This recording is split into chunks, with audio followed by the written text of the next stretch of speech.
هذه إذاعة الوفاق الوطني الإريتري. مرحبا بكم مستمعينا الكرام مع إشراقة شمس كل سبت، ومن إذاعتكم صوت الوفاق الوطني الأريترية. بعد أن استمعنا للفترة الأولى من بث إذاعتنا بلغة التجرينية، نقدم لكم ما يشرح الصدور وينير العقول.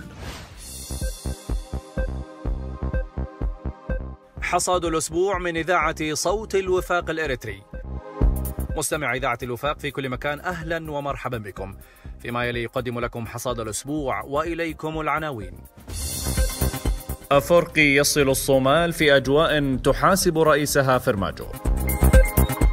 عودة أسياس أفورقي بعد زيارته لكينيا عقب الصومال، ولا إمكانية لإفادة إريتريا من هذه الاتفاقيات.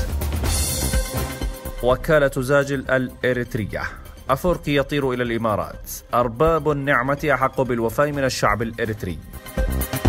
كانت هذه العناوين وإليكم التفاصيل.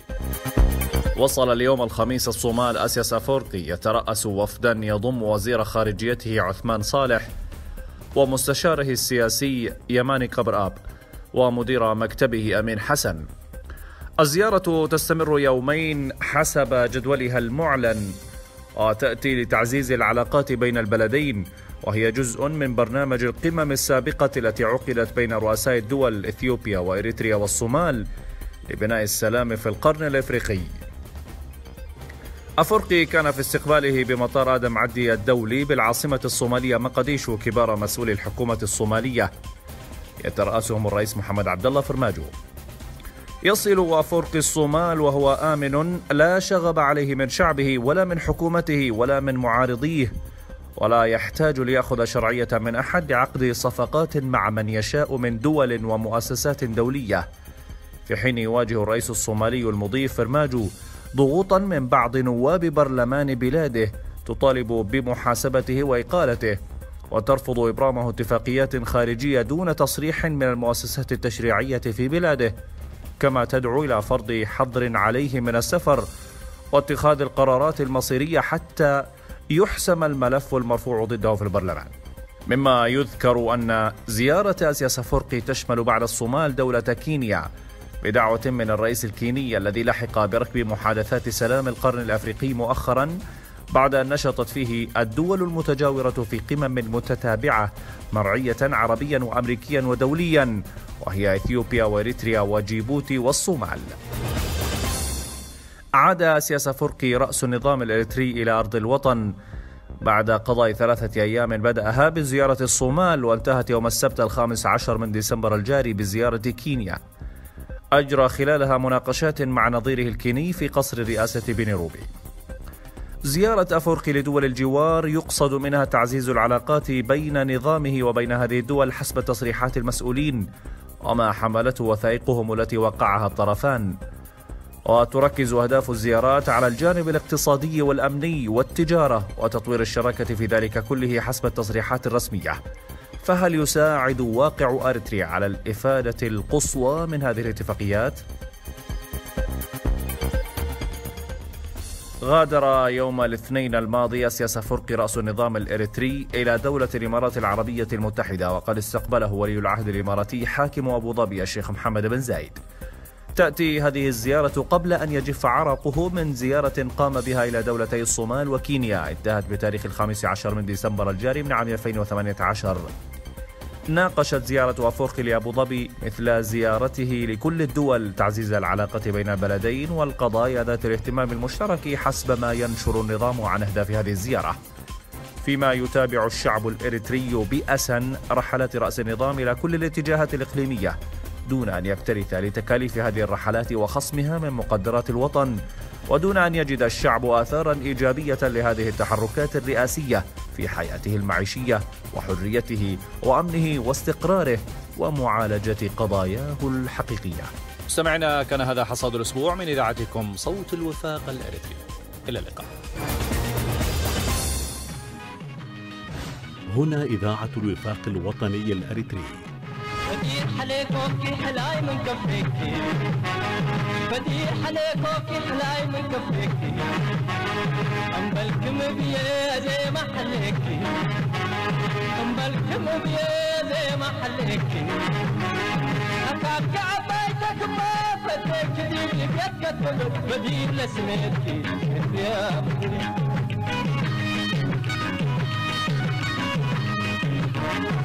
هذه إذاعة الوفاق الوطني الإريتري. أهلا ومرحبا بكم مستمعي الأعزاء في برنامج حوار الوفاق، وفي هذا الجزء الثاني من حوارنا مع الدكتور حسن سلمان، والذي كان حول السلام الأثيوبي الأريتري، وقد سألناه الكثير عن الكثير وأجاب عن الكثير في الحلقة الأولى، واليوم مع الحلقة الثانية. ونسألك دكتور حسن سلمان بعد الترحاب بك في هذه الحلقة الثانية، نسألك عن السلام الحقيقي. كيف يكون السلام الحقيقي في أريتريا أو بين أريتريا وأثيوبيا؟ إذا كانت هذه ما ذكرناه في السؤال السابق هو حول الأسباب الفعلية للسلام، إلا أننا حقيقة نحن لسنا بحاجة إلى سلام مفروض من الخارج أو سلام ربما شكلي لا يضرب بجذوره في الواقع ليحقق على الأقل التطلعات الحقيقية لشعوبنا.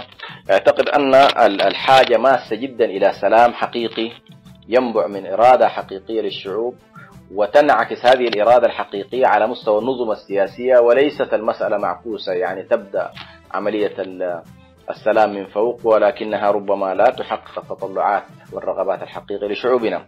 فأعتقد أن السلام الحقيقي الذي نتطلع إليه هو السلام الذي يكون مرضيا لجميع الأطراف، والذي يكون فيه على الأقل التعبير عن تطلعات الشعوب وخياراتها الحقيقية معتبر. فالذي نلاحظه الآن أن هنالك اندفاع مثلا من الطرفين، اندفاع من القيادة الأثيوبية واندفاع كذلك من النظام الدكتاتوري في إريتريا نحو هذا السلام الذي كما تحدثنا عن ملابساته. ولكن أين دور الشعوب في هذه المنطقة؟ ربما نلاحظ بأن إثيوبيا على الأقل بما لها من هامش للحريات ومشاركة لعدد من القوميات وسلطة سياسية على الأقل تعبر إلى حد كبير عن مكونات حقيقية في البنية الأثيوبية، إلا أن الوضع في إريتريا مختلف تماما. الوضع في إريتريا يكاد يكون مغاير، يعني هنالك نظام دكتاتوري قابض لا يعبر عن حريات حقيقية لشعوبنا، وبالتالي هذا النوع من السلام اعتقد أنه كما ذكر العديد من الإخوة في أكثر من منبر أنه أقرب إلى التطبيع منه إلى السلام الحقيقي. يعني يمكن أن يكون هنالك تطبيع بين الشعبين، لكن أن يكون هنالك سلام حقيقي، فالسلام الحقيقي له استحقاقات اعتقد أنها غير متوفرة حتى هذه اللحظة. فحقيقة مسألة السلام الحقيقي له ارتباط بإرادة الشعوب، له ارتباط بالرضا المجتمعي، له ارتباط بالمشاركة الشعبية في صناعة القرار، له ارتباط برعاية المصالح الكلية للبلدين، وليس يعني عبارة عن رشاوى تقدم نتيجة الإبقاء على نظام سياسي في مكان ما والتنازل عن كل جرائمه والتنازل والسكوت عن انتهاكاته للحقوق وانتهاكاته للحقوق الإنسانية على وجه التحديد. فنحن حقيقة محتاجين إلى سلام فعلي يعبر عن الإرادة الحقيقية لهذه الشعوب وتكون شريكة فيه، ولسنا بحاجة إلى قضية التطبيع التي لا تتجاوز القشرة الفوقية للأمور، ولكن نريد سلاما ضاربا في الجذور. جميل. الآن دكتور حدثنا عن أهمية الإصلاح السياسي كضامن للسلام. معلوم أن أثيوبيا الآن تمر بمرحلة إصلاح سياسي، تصالح مع المعارضة، هناك فتح لأبواب الحوار بين أطراف أبناء الوطن الواحد، هناك عمل في التنمية، عمل في إخراج المعتقلين من السجون، ووحدة والدعوة إلى الوحدة الوطنية. هذه أسباب سلام داخلية اللي هي تمثل أو كلها تجمع في الإصلاح السياسي. حدثنا عن أهمية هذا الإصلاح السياسي ومكانته كضامن للسلام وكضامن لاستمرار السلام ولتفاعل الجميع مع السلام وللاستفادة من هذا السلام. أعتقد حقيقة بالنسبة لكي يتحقق سلاما حقيقيا بين إريتريا وبين إثيوبيا وبين شعوبنا في منطقة القرن الأفريقي، أعتقد أن الإصلاحات السياسية، كما أن هنالك إصلاحات سياسية تجري في أثيوبيا على قدم وساق، وهنالك مسائل عديدة ربما للإصلاحات السياسية في استيعاب أكبر للقوميات، في المشاركة الحقيقية لكل المكونات في إصلاح النظام الانتخابي، في إصلاح منظومة الدولة ومحاربة الفساد، كما أن هنالك اتجاه حقيقي ربما يجري بغض النظر عن تقييم الناس لذلك اتفاقا أو اختلافا، أو ربما في تسارع أو لا يوجد تسارع، أو ربما أحيانا قد تأخذ بعض الإصلاحات أشكال أشبه بالانتقام منها إلى الإصلاح، إلا أننا في الطرف الآخر هنالك يعني لا زال جمود. الحالة الإريترية فيها جمود، لا زالت الدكتاتورية مستمرة، لا زال الانسداد في الأفق السياسي مستمر، لا زالت الهيمنة والقبضة الأمنية مستمرة، لا زال النظام مختطف، الدولة الإريترية مختطفة ليس فقط من حزب ولكن مختطفة من دكتاتور، حتى الحزب لم يعد له ذاك الوجود. يعني إذا اعتبرنا أن الجبهة الشعبية في فترة من فترات كان لها وجود حزبي، على الأقل في فترة التسعينات بداية التسعينات كان في وجود حزب، وهنالك حزب شمولي يتحكم في المشهد، إلا أن هذا الحزب على الأقل كان له قيادة وكان له ترتيب وكان له رؤية ثورية. نتفق معها نختلف هذا شيء آخر، لكن الذي نلاحظه الآن نحن أمام دولة مختطفة حتى من الحالة الحزبية التي تصدرت المشهد مع بداية التحرير. إذا هذا الوضع اللي حول إريتريا إلى دولة مختطفة، وبالتالي حولها إلى مزرعة خاصة بالدكتاتور، وتحول الأحرار في داخل هذا البلد إلى السجون والمعتقلات، وصارت نسبة السجون في تزايد مستمر، ونسبة المدارس والجامعات في تراجع مستمر، ونسبة السكان نفسها في تناقص مستمر، هي تقريبا إما إلى تشرد خارجي وإما إلى اعتقالات داخلية. هذا النمط الذي أوصل الدولة الإريترية إلى دولة فاشلة تماما بكل المقاييس، لم تستطع خلال هذه السنوات أن تحقق أي شيء فيما يتعلق ببناء النظام السياسي. أعتقد أن من أهم الشروط لتحقيق السلام الحقيقي والفعلي في المنطقة لا بد أن يكون هنالك مواكبة لإصلاحات سياسية حقيقية في الدولة الإريترية. هذه الإصلاحات الحقيقية تستهدف بنية الدولة الإريترية وهيكلتها بشكل صحيح، وهو أن يكون الشعب حاضرا في صناعة القرار، وأن يكون الشعب حاضرا في بناء نظامه السياسي، وأن يكون الشعب حاضر في الاتفاقيات التي تجري الآن. يعني الاتفاقيات التي تجري إلى هذه اللحظة أنا في تقديري ليست مضمونة العواقب، لأنها لا تكتسب مرجعية إلا من الدكتاتور. ليس هنالك برلمان يعني يؤمن على الاتفاقيات، بالعكس في إثيوبيا هنالك برلمان، هنالك حزب سياسي، هنالك قيادة على الأقل تقود تنفيذية، قيادة تنفيذية تقود البلد. أما في إريتريا لسنا بهذا الوضع، وبالتالي لا يمكن أن نتحدث عن سلام مستدام وعن سلام حقيقي في المنطقة في ظل هذا التغييب الكامل للشعب الإريتري. وحقيقة الإنسان يعجب كيف أن القيادة الأثيوبية تندفع هذا الاندفاع مع نظام هو من أسوأ الأنظمة، ولا يعبر عن تطلعات شعبه ولا يعبر عن إرادة حقيقية المجتمع. وبالتالي أنا في تقديري الضمان الحقيقي لهذا السلام هو أن تكون هنالك إصلاحات حقيقية في إطار الدولة الإريترية، وذلك من خلال الاتفاق على دستور جديد يعبر تقريبا عن الإرادة الشعبية، واتفاق كذلك على بناء النظام السياسي وفقا لهذا الدستور الذي يتم الاتفاق عليه، وإعادة التشكل للدولة الإريترية بشكل صحيح، لأن هنالك اختلالات كبيرة جدا تمت في إطار الفترة الماضية عبر هيمنة طائفية مبرمجة وممنهجة. يعني اليوم هيكل الدولة الإريترية لا يعبر عن أي مشاركة لمكونات المجتمع الإريتري، وبالتالي هذا العمل أعتقد أنه يجب أن يواكب حالة السلام إذا أردنا فعلا سلاما حقيقيا، ولم نريد قشرة أو على الأقل تطبيعا يغطي فقط قشرة لنظام سياسي فاسد. وبالتالي الضمانات الحقيقية هي أن يكون هنالك إصلاحا سياسيا في الدولة الإريترية، وأن يكون الشعب الإريتري هو من يؤمن على طبيعة الاتفاقيات. يعني إلى هذه اللحظة نعيش حالة من القلق، والشعب الإريتري يعيش حالة من القلق في الداخل والخارج، لا أحد يفهم إلى أين تتجه الأمور وما هي المرامي الحقيقية لهذا السلام، وهل هنالك تنازل عن السيادة الإريترية لصالح الدولة الإثيوبية، أم لازلنا نحن على كل هنالك إرباك في المشهد السياسي الإريتري. وبالتالي لماذا لا تكون هنالك فعلا إصلاحات سياسية يكون الشعب فيها حاضرا ومشاركة مشاركة حقيقية، وهو من يرعى هذه الاتفاقيات ليدافع عنها في المستقبل وليحمي هذه الاتفاقيات، ولن يكون ذلك كما قلت إلا أن يكون الشعب حاضرا وأن تكون المصالح السياسية العليا للدولة الإريترية تحت رعاية الشعب وتحت بصر وسمع المجتمع الإريتري. ما عدا ذلك فإن السلام حقيقة لا نستطيع أن نتحدث عن ضمانات فعلية له.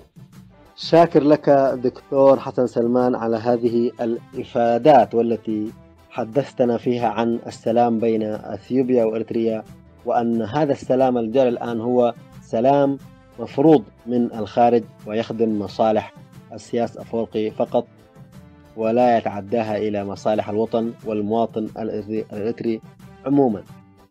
شاكرين لك على هذه الإفادات، كما نؤكد على ما ذهبت إليه من أهمية الإصلاح السياسي وفتح الحريات وإخراج المعتقلين من السجون وإيقاف الخدمة الوطنية الإلزامية المستمرة المفتوحة دون تحديد ودون زمن محدد كما هو في دول الجوار، إنما الخدمة في إريتريا تستمر إلى أمد الحياة.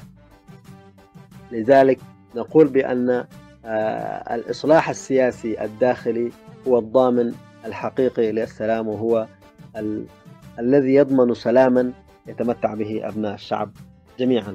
شاكر لك يا دكتور على هذه الإفادات، كما أشكركم مستمعي الأعزاء على حسن المتابعة لهذه الحلقة الثانية من برنامجكم حوار الوفاق، من حوارنا مع الدكتور حسن سلمان. كونوا في حفظ الله ورعايته، والسلام عليكم ورحمة الله وبركاته. هنا إذاعة الوفاق الوطني الأريتري.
هذه إذاعة الوفاق الوطني الإريتري. النظام الأريتري وغياب المسؤولية ليس بالإمكان أفضل مما كان، وبحسب الظروف الداخلية والإقليمية التي عاشتها البلاد كنا على قدر كبير من الوعي والمسؤولية تجاه الوطن وأبنائه. ردد العبارات السابقة الذكر رأس النظام الإريتري الطاغية إسياس أفورقي، وعليه هل يمكن القبول على مضض بالمقولة سابقة الذكر بعدما مارس النظام أشد أنواع التنكيل والإقصاء بحق الآخرين، وأفرغ الاستقلال من معناه الحقيقي دونما الالتفات إلى التاريخ النضالي الطويل للشعب الأريتري، والذي أفضى إلى نيل الاستقلال في العام 1993 للميلاد، ما يعضد الشكوك نحو التوجه القومي الطائفي لتنظيم الجبهة الشعبية منذ الإعلان عن وثيقة نحن وأهدافنا سيئة الذكر،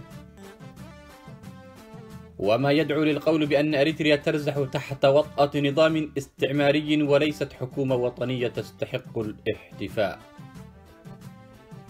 إذ لا بد من تشخيص طبيعة النظام بما يتوافق والسلوك العدواني الذي يمارس تجاه كل كائن غير كبساوي الهوى والهوية،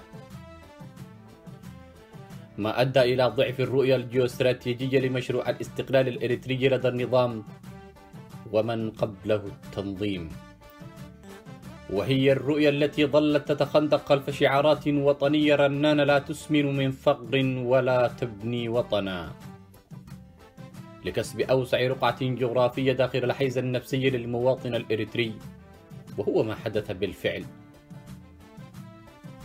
فمن المؤكد أن التجارب التي لا تعمل على إعادة إنتاج ذاتها عبر التنقيح والتنقيب والمراجعة والتطوير ولا تخضع للتقييم والتقويم فهي حتما آيلة للسقوط على المدى القريب وليس البعيد. ما نراه شاخصا اليوم خلال تجربة تنظيم الجبهة الشعبية وهي تعيش تراجيديا الفشل المريع على كل الأصعدة السياسية منها والاقتصادي والاجتماعي بعد السطو على السلطة عبر نظام دكتاتوري دموي لا يبقي ولا يذر، والتي ما فتئت تسير من خسارة إلى أخرى أفدح من سابقتها، ما يبرهن على ضيق الأفق وفقدان الرؤية للنظام الحاكم ومنسوبيه وردفائهم من المشاركين في حدود السلطة والثروة والمنتفعين من بقاء الحال كما هو عليه، أولئك الذين رضوا باستصغار أنفسهم أمام أهل السلطان مهما صغر شأنهم ومكانتهم، لأنهم يرون كل وظيفة مغنما ويرون الحاكم سيدا متصرفا في مال الأمة لا خادما من خدامها. إن الفشل في صنع مؤسسات حاكمة للدولة وتأسيس قيم معيارية ناظمة للحكم تربط وجود تلك المؤسسات باستدامة شاغليها إلى غير أمد، بل خلق آليات لتفريغ قيادات مؤهلة وقادرة على تحمل المسؤولية، واعية مشبعة بروح الولاء للوطن وليست للأنظمة. هنا تكمن عظمة القيادة السياسية التي تستحق الاحتفاء والفخر، بل الدفاع عن منجزاتها والسير على منوالها والحفاظ على اجتهادها الفكري والسياسي والاقتصادي المفضي إلى حالة الاستقرار والنماء والتقدم في البلاد، بعيدا عن التقديس والتأليه، مع ضرورة الاستمرار في عملية التجديد والتطوير وفق آليات مستحدثة تتماشى وروح العصر وحركته، وتعزيز دور المؤسسية وتفعيل آلياتها. وفي ظل المناخ المفعم بالأمل والذي أنتجته عملية السلام الإقليمي التي أطلقها رئيس الوزراء الإثيوبي دكتور أبي أحمد، وهو الشاب الطموح المستند إلى رؤية واضحة وهدف محدد يعمل جاهدا على تحقيقه، انكشفت أمامه عورة النظام الإريتري المستبد الفاقد للشرعية والأهلية، والمتمثلة في عدم وجود أي مؤسسات تعمل على صياغة رؤية وطنية طارئة للتعامل مع الواقع الجديد الذي أفرزته اللحظة التاريخية الهامة واستغلاها لمصلحة الشعب الأريتري، حيث ظلت الغشاوة هي سيدة الموقف والتلكؤ حارسها الأمين، ما يؤكد فعلا عدم أهلية وكفاءة النظام للبقاء في السلطة بل عدم وطنيته، وهو يعمل جاهدا على وأد كل الفرص القيمة والانقضاض على آمال وتطلعات الشعب الأريتري عبر استدامة حالة الكبت والقهر والإذلال وعدم الالتفات نحو مصالحه العليا. إن إنكار الأزمة الراهنة التي تسري في مفاصل الدولة الأريترية اليوم، والمتمثلة في غياب دولة القانون والمؤسسات والحراك السياسي والمدني والدمار الشامل الذي يكتسي الاقتصاد والغبن الاجتماعي الشديد الذي أفرزته سياسات النظام تجاه الأغلبية المغيبة في البلاد، ونظرية الآخر المتآمر دوما الحاضر في ذهنية وخطابات رأس الطغمة الحاكمة. هذا الإنكار لا يمكن توصيفه إلا كونه عدم مسؤولية وعدم إدراك حقيقي لمعاناة الشعب وعدم وجود رؤية واقعية تفضي إلى الحل وتساعد على الخروج من نفق المظلم، ما يدفعنا نحو رفض كل الدعاوى الرامية إلى تجميل وجه النظام، بل تلك التي تصدع من المنابر العامة والمعارضة بأنه لا بديل عن النظام الحاكم في المرحلة الراهنة، وهو ما كثر الحديث عنه في الأيام من بعض منسوبي النظام السابقين والمنتمين للمعارضة اليوم، ما يمثل انتكاسة حقيقية لمشروع التغيير الجذري الذي تسعى لتحقيقه معظم كيانات القوى المعارضة، تلك التي لم ترتبط ذات يوم بمصالح آنية مع النظام، ولم تمثل أحد أدواته في عملية تصفية الوطن ومشروعه النبيل وتشويه معنى وقيمة الاستقلال، ولم تشارك في تغييب وقتل وتعذيب المواطنين الأبرياء، وظلت على ولائها للنظام إلى حين جاء دورها الآن في محاولة إعادة إنتاجه عبر التشكيك في فعالية وكفاءة الآخرين، والادعاء بأن أي تغيير لا تضع أركانه يحمل بذرة فنائه ولا يمكن التعويل عليه، وهي ذات عقلية النظام في الإقصاء والتهميش بقلم والدرملي. الشعب يوما أراد الحياة فلا بد أن يستجيب القدر. الشعب يوما أراد الحياة فلا بد أن يستجيب القدر. إذا الشعب يوما أراد الحياة فلا بد أن يستجيب القدر. ولا بد للليل أن ينجلي ولا بد للقيد أن هنا إذاعة صوت الوفاق الوطني الإريتري. مستمعين الأفاضل، إلى هنا وتنتهي بث برامج إذاعة الوفاق المعدة والمقدمة لهذا اليوم. باسمي ونيابة عن أسرة المحطة أشكر حسن متابعتكم على أمل اللقاء بكم يوم السبت القادم إن شاء الله تعالى، ودمتم في رعاية الله وحفظه. هذه إذاعة الوفاق، صوت الجماهير الإريترية.